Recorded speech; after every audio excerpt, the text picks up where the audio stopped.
मोदी ने आज शाम भारत चीन सीमा की स्थिति पर चर्चा के लिए बुलाई सर्वदलीय बैठक। विभिन्न राजनीतिक दलों के अध्यक्षों को किया गया आमंत्रित।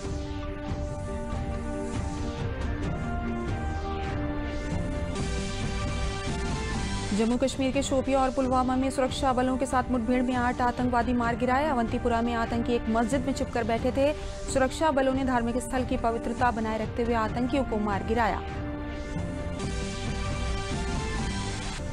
योगी सरकार ने पिछले 3 वर्षों में 1 लाख करोड़ रुपए से अधिक के गन्ना मूल्य का भुगतान किया। आज मुख्यमंत्री योगी आदित्यनाथ ने लखनऊ में गन्ना किसानों को 418 करोड़ रुपए का ऑनलाइन भुगतान किया।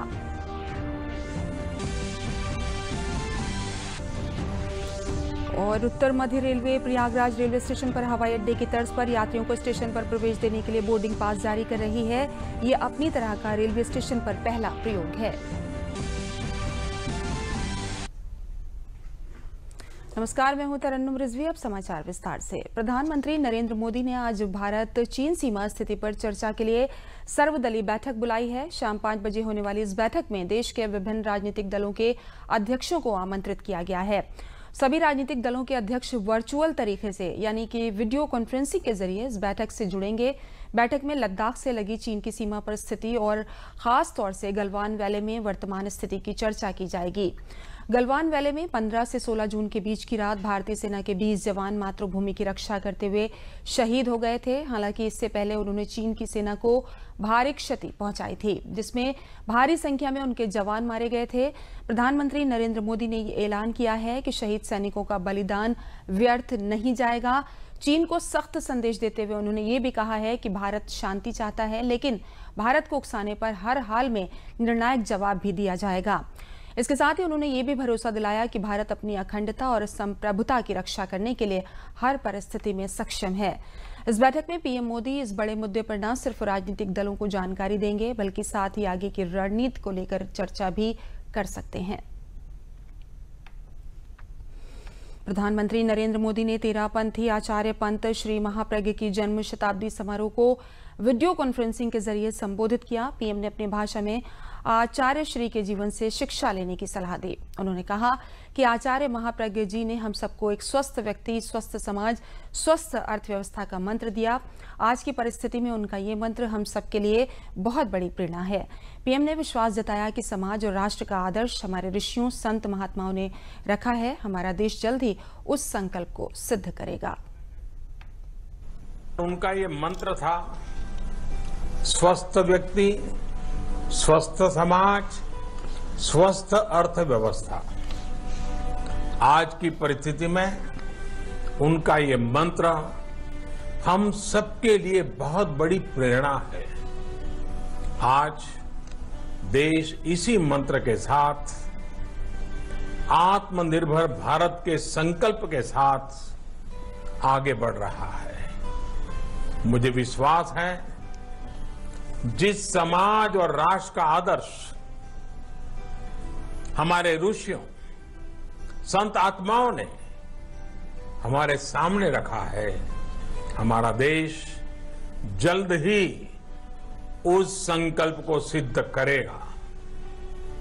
आप सब उस सपने को साकार करेंगे।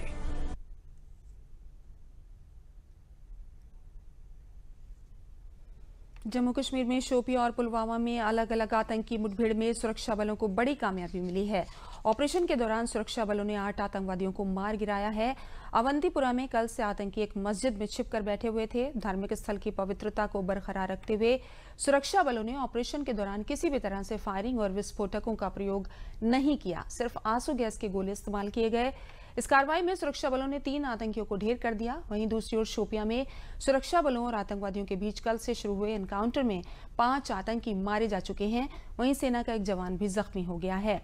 घायल जवान को श्रीनगर में सेना के बेस अस्पताल को रेफर कर दिया गया है।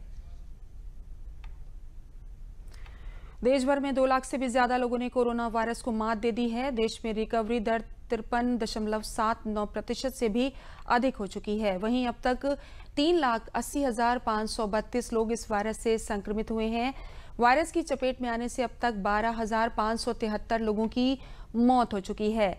स्वास्थ्य मंत्रालय के मुताबिक अभी तक कोरोना वायरस के 2,04,710 मरीज ठीक हो चुके हैं, जिसके बाद देश में एक्टिव केस 1,63,248 हैं। देश में हर दिन आ रहे तेजी से कोरोना मामलों के बीच भारत ने अपनी टेस्टिंग की क्षमता भी बढ़ा दी है।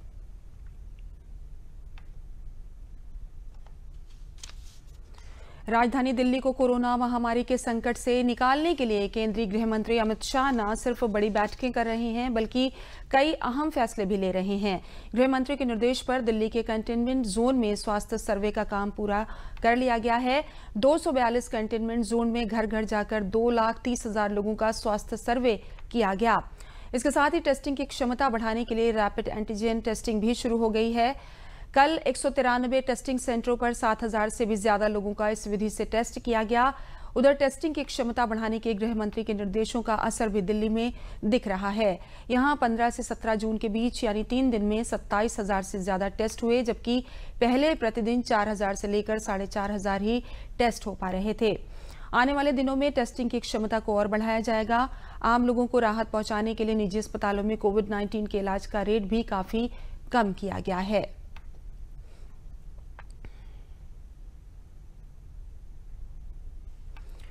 दुनिया भर में कोरोना संक्रमण मामलों का आंकड़ा तेजी से बढ़ रहा है। तमाम उपायों के बाद भी विश्व में कोरोना संक्रमितों का आंकड़ा 84,89,000 के पार जा चुका है। इसके साथ ही दुनिया भर में कोरोना के कारण मरने वालों की संख्या 4,54,000 से ऊपर चली गई है। इस महामारी से सबसे बुरी तरह प्रभावित अमेरिका में कोरोना संक्रमितों की संख्या 21,91,000 से ज्यादा हो चुकी है और 1,18,000 से भी ज्यादा लोगों की इस वायरस के संक्रमण से मौत हो गई है। कैलिफोर्निया में अब नए आदेशों के तहत लोगों को घर से बाहर निकलते वक्त हर समय मास्क लगाना जरूरी होगा। बड़ी संख्या में लोगों द्वारा बिना मास्क के घूमने के मामलों को देखते हुए ये नए और सख्त निर्देश जारी किए गए हैं। लिहाजा लोग घर से बाहर कुछ खाते वक्त ही अपना मास्क हटा सकेंगे। अमेरिका के बाद ब्राजील और रूस ने इस वायरस का कहर बरपाया।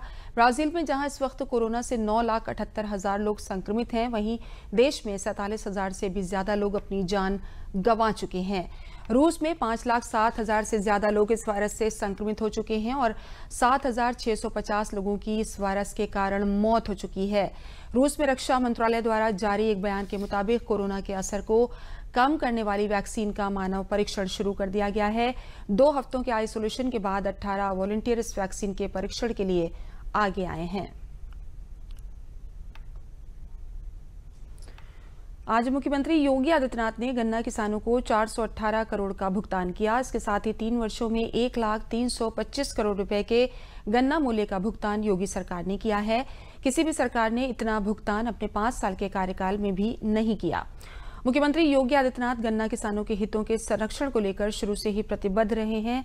2007 से 2012 तक उत्तर प्रदेश में 19 चीनी मिलें बंद हुई थीं, जबकि 2012 से 2017 तक 10 मिलें बंद हुईं। लेकिन मुख्यमंत्री योगी आदित्यनाथ ने 3 साल में 1.5 दर्जन से ज्यादा मिलों की क्षमता वृद्धि की, पुरानी मिलों को चालू कराया और नई मिलों का संचालन किया।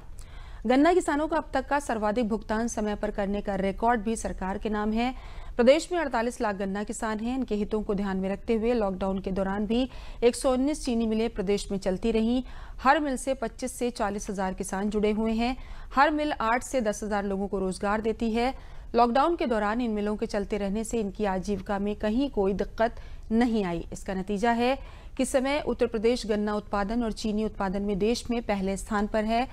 मिल और डिस्टिलरीज ने प्रतिदिन 5 लाख लीटर सैनिटाइजर बनाने की क्षमता प्राप्त कर ली है। आज 28 अन्य राज्यों को दूसरे देशों को भी सैनिटाइजर की आपूर्ति की जा रही है। 25% चीनी मिलें बंद हो गई थी पहले ही, यानी कोरोना के पहले ही बंद हो गई थी और कोरोना के कालखंड में भी बहुत कम चीनी मिलें चल पाई थी। लेकिन प्रदेश के अंदर हमारे गन्ना विभाग ने सभी 119 चीनी मिलों को चलाया। हम लोगों ने संकल्प लिया था कि जब तक गन्ना किसान के खेत में एक भी गन्ना रहेगा तब तक चीनी मिल चलेगी और उस संकल्प को भी पूरा किया। और आज यह भी तय करने का कार्य कि हमने गन्ना पेराई का कार्य कर लिया है। गन्ना पेराई के साथ अब गन्ना मूल्य का भुगतान भी होना है। यह भी हम करने की दिशा में बढ़े हैं। मुझे लगता है कि हम लोग 1,05,000 करोड़ के आसपास गन्ना मूल्य का भुगतान करने जा रहे हैं। अब कुल 15,000 करोड़ रुपए बाकी रहेगा। ये भी हम अगले कुछ महीनों के अंदर इस गन्ना मूल्य का भुगतान करने में भी हमें सफलता प्राप्त होगी। लेकिन उत्तर प्रदेश के किसानों ने उत्तर प्रदेश को अपने परिश्रम से फिर से नंबर 1 स्थान पर पहुंचा दिया, गन्ना उत्पादन में भी और चीनी उत्पादन में भी। आज का दिन बहुत ही प्रसन्नता का दिन है कि लगातार जिन किसानों की चिंता माननीय मुख्यमंत्री जी के द्वारा की गई है, आज उन किसानों के खाते में योगी सरकार के कार्यकाल में 1 लाख करोड़ रुपए जाने का जो कीर्तिमान स्थापित हुआ है, ये एक ऐतिहासिक दिन आज उत्तर प्रदेश में हो रहा है। जब माननीय मुख्यमंत्री जी के नेतृत्व में उत्तर प्रदेश में सरकार बनी थी, मुझे याद है कि पिछले 5 सालों का भुगतान उस समय बकाया था। माननीय मुख्यमंत्री जी के नेतृत्व में लगातार मुख्यमंत्री जी ने इसको फोकस किया, मीटिंग की, मॉनिटरिंग की, माइन्यूटली इसको लिया और उसी का परिणाम है कि पिछले 5 सालों का भुगतान तुरंत माननीय मुख्यमंत्री जी के नेतृत्व में हुआ और भुगतान हुआ तो गन्ना किसानों के अंदर एक उत्साह पैदा हुआ। और माननीय मुख्यमंत्री जी, जैसा कि आपने पहले दिन से फोकस किया है कि किसान को तकनीक के साथ जोड़ना है, तो आप ही के नेतृत्व में उत्तर प्रदेश के गन्ना किसान ने बहुत तेजी के साथ अपने आप को तकनीक के साथ जोड़ा। उसके अंदर एक उत्साह का जब संचार हुआ तो जहां गन्ने के क्षेत्रफल में उसने भारी वृद्धि की, 20 लाख हेक्टेयर से लेकर के 27 लाख हेक्टेयर आज गन्ने का क्षेत्रफल है, वहीं उसके प्रोडक्शन में भी, उत्पादकता में भी भारी बढ़ोतरी हुई। एयरपोर्ट की तर्ज पर रेल यात्रियों को स्टेशन और ट्रेन में प्रवेश करने के लिए बोर्डिंग पास जारी किया जा रहा है। उत्तर मध्य रेल ने प्रयागराज जंक्शन पर एक अनूठी और अपनी तरह की पहले प्रयोग के तहत उत्तर मध्य रेलवे के प्रयागराज मंडल ने प्रयागराज जंक्शन पर संपर्क रहित टिकट जांच तथा एयरपोर्ट की तर्ज पर बोर्डिंग पास जारी करने की व्यवस्था लागू की है। इस महत्वपूर्ण नवाचार के तहत प्रयागराज स्टेशन के एंट्री गेट पर टिकट चेकिंग स्टाफ और यात्री के बीच कांच के पृथक्करण के साथ 4 क्यूबिकल लगाए गए हैं। टिकट चेकिंग स्टाफ और यात्री के बीच बिना फिजिकल संपर्क के सूचना के आदान प्रदान के लिए दोनों तरफ टीएफटी मॉनिटर लगाए गए हैं। क्यूआर कोड से टिकट चेक करने की व्यवस्था के अतिरिक्त यात्री की ओर वेब कैमरा स्थापित किया गया है, जो टिकट परीक्षक के पास उपलब्ध कंप्यूटर से जुड़ा है। इस वेब कैमरे से टिकट और पहचान पत्र की बिना फिजिकल संपर्क के जांच तो होती है। संचार के लिए ग्लास पार्टीशन के दोनों तरफ माइक्रोफोन और स्पीकर लगाए गए हैं। यात्री की पहचान और टिकट की पुष्टि के बाद नाम, पीएनआर नंबर, कोच और बर्थ नंबर के विवरण के साथ बोर्डिंग पास यात्री की तरफ प्रदान किए गए प्रिंटर से जारी किया जा रहा है। ये प्रणाली पूरी तरह से संपर्क रहित टिकट जांच प्रक्रिया को पूरा करती है। साथ ही प्रिंट किया गया बोर्डिंग पास स्टेशन तथा ट्रेन में प्रवेश के लिए प्राधिकार पत्र का भी कार्य करता है। यद्यपि टिकट और पहचान पत्र यात्री के पास उपलब्ध होने चाहिए।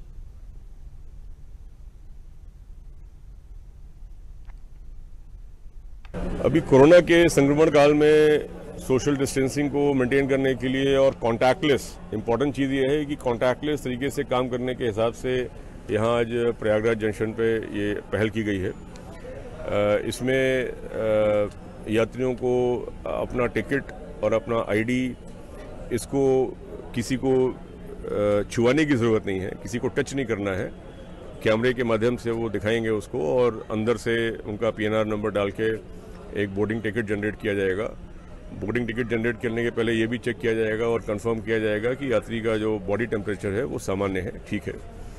वो टिकट मिलने के बाद यात्री आगे जाएंगे हैंड सैनिटाइज करने के बाद अपने, और जो ऑटोमेटिक टेम्परेचर स्कैनर है जो कि बहुत सारे लोगों को एक साथ मॉनिटर कर सकता है चलते चलते कंडीशन में, आप लोगों ने देखा भी होगा, उसके माध्यम से भी उसका टेम्परेचर, बॉडी टेम्परेचर मॉनिटर होता रहेगा और वो उसको लेने के बाद वो अपनी गाड़ी में जाके डब्बे में बैठ जाएंगे। डब्बे में बैठने के बाद अगर चेकिंग स्टाफ जब आते हैं चेक करने के लिए, तब भी उनको फिर से अपना सारा कुछ टिकट और आईडी निकालने की आवश्यकता नहीं है। वो अपना बोर्डिंग टिकट दिखा के ही टीटी जो है वो उस पर कंफर्म हो जाएंगे कि इनका टिकट भी सही है और इनका आईडी भी सही है। वाराणसी के मंत्री, विधायक, अधिकारियों व नेताओं से प्रधानमंत्री ने लगभग 2 घंटे 30 मिनट तक वाराणसी के विकास कार्यों की प्रगति पर चर्चा की। प्रधानमंत्री ने काशी विश्वनाथ मंदिर कॉरिडोर व सेवापुरी ब्लॉक को एक मॉडल के रूप में विकसित करने के लिए योजना के बारे में विस्तार से जानकारी ली। साथ ही कोरोना काल में आगे की तैयारियों के बारे में भी जानकारी ली। इस अवसर पर उत्तर प्रदेश सरकार के मंत्री नीलकंठ तिवारी ने बताया कि प्रधानमंत्री ने हम लोगों से वाराणसी में चल रही योजनाओं और विकास कार्यों के बारे में जानकारी ली। प्रधानमंत्री ने ऐसा 2 महीने पर मीटिंग करके वाराणसी के बारे में जानकारी लिया करते हैं।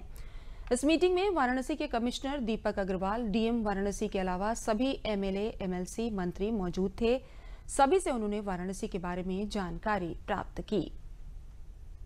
कोई निर्णय की बात नहीं थी। आदरणीय प्रधानमंत्री जी हमेशा वाराणसी के सभी पक्षों के विकास को लेकर के मार्गदर्शन देते हैं और लोगों से बातचीत करते हैं। उसी क्रम में बातचीत किया प्रधानमंत्री जी ने, और हमेशा हर महीने 2 महीने के बाद उनके द्वारा अलग अलग स्तर पर, अलग अलग क्राइटेरिया पर इस पर चर्चा किया जाता है। लोगों को मार्गदर्शन दिया जाता है, सुझाव दिया जाता है और कार्य कराया जाता था। विश्वनाथ मंदिर कॉरिडोर की भी प्रगति, हर विकास कार्यों की उन्होंने समीक्षा किया और काफ़ी संतुष्ट थे और हमेशा करते रहते हैं। आदरणीय प्रधानमंत्री जी काशी के नवनिर्माण, कह लीजिए काशी को चमकाने के भाव को लेकर के हमेशा उनके द्वारा अलग अलग तरीके से अलग अलग फोरम पर बैठकें की जाती हैं। लद्दाख के गलवान घाटी में चीन के साथ हुई हिंसक झड़प में शहीद हुए मध्य प्रदेश के वीर सपूत दीपक सिंह का पार्थिव शरीर नई दिल्ली से विशेष विमान के जरिए प्रयागराज स्थित आर्मी के सब एरिया कमान मुख्यालय के आर्मी अस्पताल लाया गया, जहां मातमी धुनों के बीच सेना के 3 अंगों के अधिकारियों और प्रयागराज के प्रशासनिक अधिकारियों ने शहीद दीपक सिंह को पुष्प चक्र अर्पित कर अपनी श्रद्धांजलि अर्पित की और दीपक को अपनी अंतिम विदाई देते हुए पूरे राजकीय सम्मान के साथ उनके पार्थिव देह को एम्बुलेंस में रखकर रीवा स्थित उनके गांव मनगावा के लिए रवाना किया, जहां दीपक का पूरे सम्मान के साथ गार्ड ऑफ ऑनर्स के बीच अंतिम संस्कार किया जाएगा।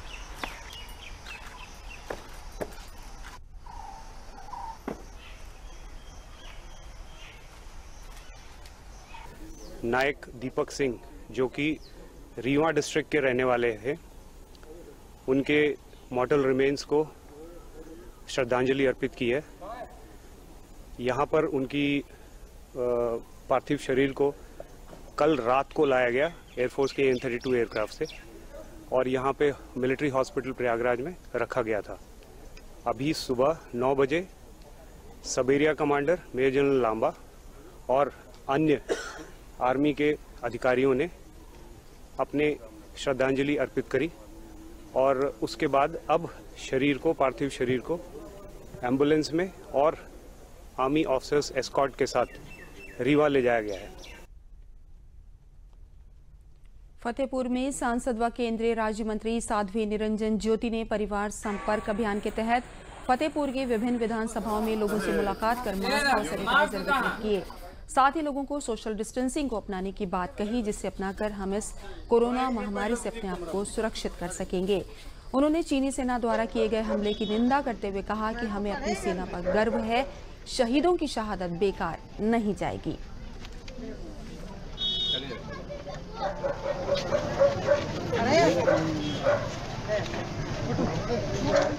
2019-2014 दोनों कार्यकालों में जो ऐतिहासिक निर्णय हुए हैं और इस कोरोना के संकट की घड़ी में माननीय प्रधानमंत्री जी ने जो देश की जनता से अपील की है, उसका पत्रक लेकर के और मास्क और सैनिटाइजर लेकर के हम लोगों के बीच में जा रहे हैं, क्योंकि इस मर्ज का इलाज अभी नहीं है।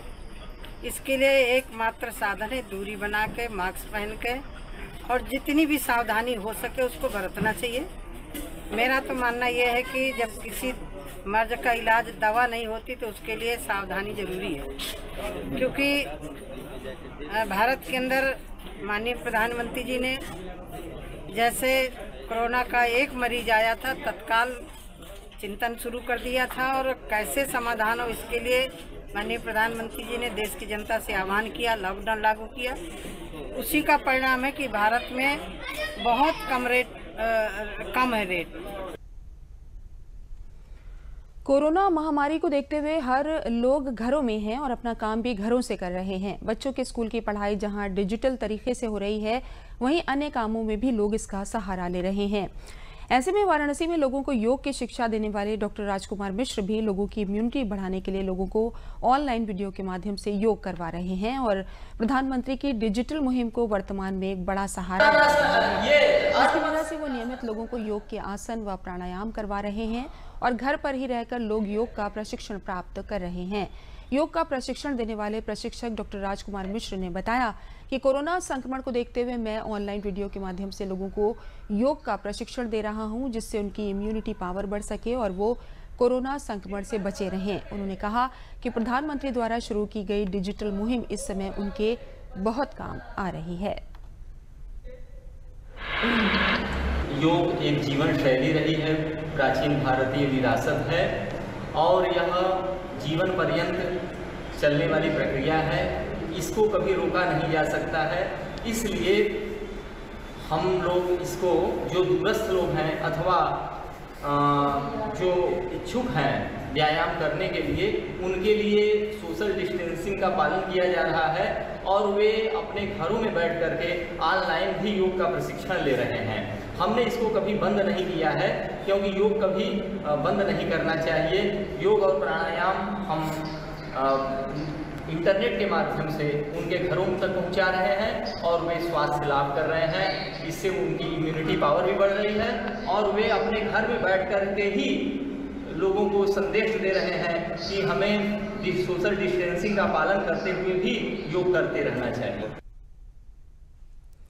राष्ट्रीय ग्रामीण आजीविका मिशन के तहत गठित स्वयं सहायता समूह की महिलाओं की आर्थिक तरक्की को शासन तरह तरह के विकल्प उपलब्ध करा रहा है। कोविड-19 महामारी के दौरान बड़े स्तर पर समूह की महिलाओं ने मास्क व पीपीई किट तैयार कर इसकी बिक्री कर अच्छी आमदनी की। वहीं अब समूह की महिला सदस्यों को मनरेगा से जोड़ा जा रहा है। मनरेगा योजना में कार्य कर रहे श्रमिकों की देखभाल व उनके सहयोग और उपस्थिति भरने के लिए समूह की महिलाओं को मेट के रूप में नियुक्त किया जा रहा है, जिनका चित्रकूट धाम विकासखंड में 1 दिवसीय प्रशिक्षण कार्यक्रम का आयोजन किया गया, जहां बड़ी संख्या में समूह की महिलाओं ने प्रशिक्षण प्राप्त किया। सरकार की पहल से कोविड-19 के संकट के समय में भी समूह की महिलाओं को कार्य मिल रहा है, जिससे समूह की महिलाओं का उत्साह बढ़ रहा है। मेट की जो ट्रेनिंग चल रही है उसी पर शामिल हुए हैं।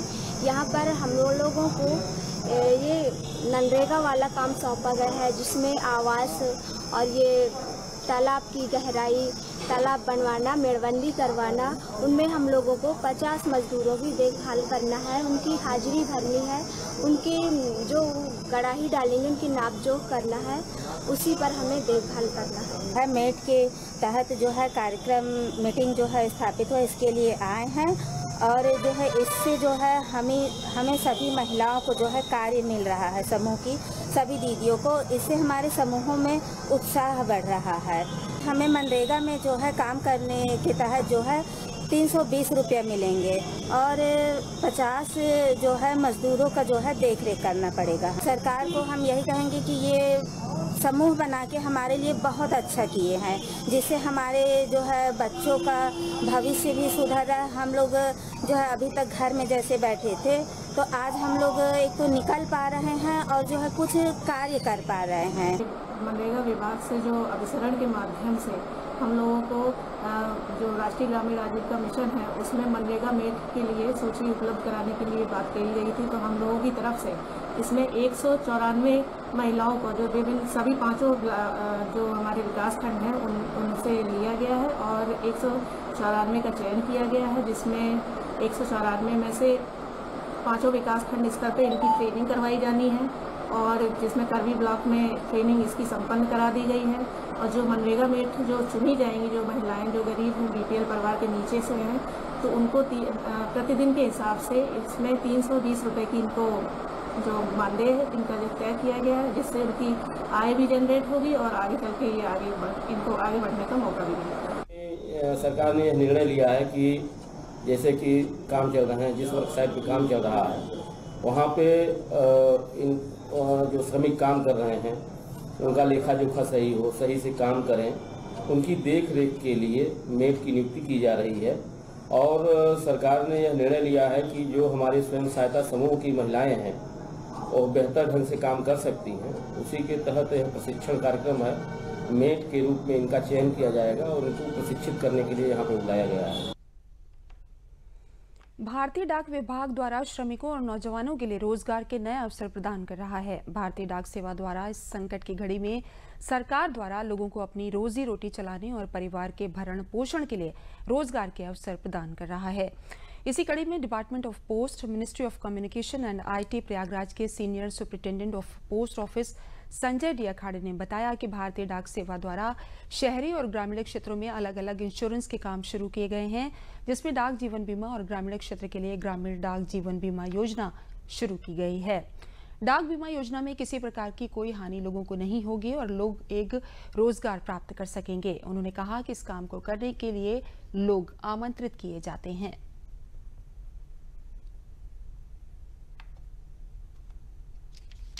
डाक विभाग में समय समय पे जो डाक विभाग के विभिन्न श्रेणियों के कर्मचारी हैं उनकी रिक्रूटमेंट होती रहती है, भर्ती होती रहती है। जैसे ग्रामीण डाक सेवक जो होते हैं जिसमें ब्रांच पोस्ट मास्टर होते हैं और ग्रामीण पोस्टमैन होते हैं, उनकी भर्ती का भी पूरी हो गई है, प्रोसेस चल रही है अपॉइंटमेंट की। उसके साथ हम जो लोग हमसे जुड़ना चाहते हैं वो तो डाक विभाग की जो पोस्टल लाइफ इंश्योरेंस है, रूरल पोस्टल लाइफ इंश्योरेंस है, जो गाँव में जो लोगों को इंश्योरेंस देते हैं, और जो शहरों में पहले जो सरकारी कर्मचारियों तक सीमित थी वो जो पोस्टल लाइफ इंश्योरेंस योजना जो काफ़ी लोकप्रिय है, वो अभी जो प्रोफेशनल्स हैं उनके लिए भी खुली हो गई है। तो जो लोग जिनका सेल्स में अच्छा पैशन है या जो सेल्स में अच्छा काम कर सकते हैं, मार्केटिंग कर सकते हैं, उनके लिए हमारे यहाँ पोस्टल लाइफ इंश्योरेंस के लिए एजेंसी हम देते हैं, जिसमें उनको कमीशन मिलता है और वो जितने ज़्यादा से ज़्यादा लोगों तक इस योजना को पहुँचाएंगे उतना ज़्यादा कमीशन उनको मिलता है। मेरठ मेडिकल कॉलेज में जहां कोरोना पॉजिटिव मरीजों का दिन रात इलाज किया जा रहा है, वहीं अन्य मरीजों को कोई परेशानी ना हो, इसके लिए लाला लाजपत राय मेरठ मेडिकल कॉलेज के डॉक्टर ने मिलकर ई-रिक्शा एम्बुलेंस बनवाई है, जिससे सामान्य मरीजों को मेरठ मेडिकल कॉलेज में कोई परेशानी ना हो। ये एम्बुलेंस ई-रिक्शा पर बनाई गई है, जिसमें ऑक्सीजन सिलेंडर, दवाइयों के साथ साथ मरीज को एक स्थान से दूसरे स्थान पर आसानी से ले जाया जा सके। मेरठ मेडिकल कॉलेज में एक्सरे, अल्ट्रासाउंड कराने के बाद इमरजेंसी व वार्ड में इस ई-रिक्शा एम्बुलेंस के माध्यम से आसानी से पहुंचाया जा रहा है, जिससे मरीज को परेशानी ना हो।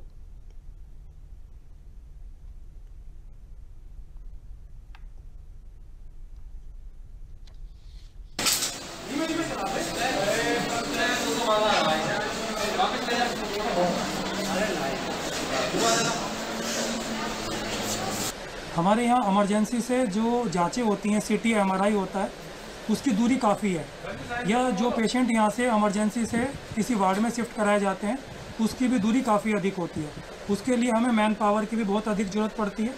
अब हमारे प्रिंसिपल सर ने और हमारे कोविड वार्ड के SIC डॉक्टर सुधीर राठी के प्रयास से एक ई-रिक्शा एम्बुलेंस हॉस्पिटल के लिए मंगाई गई है, जिस पे हम मरीज को विद ऑक्सीजन सिलेंडर के साथ बहुत ही कम समय में और केवल एक वार्ड बॉय के द्वारा मरीज को हॉस्पिटल के किसी भी वार्ड में शिफ्ट कर सकते हैं। CT MRI की जांच के लिए भी हम मरीज को बहुत ही कम समय में वहां पहुंचा सकते हैं।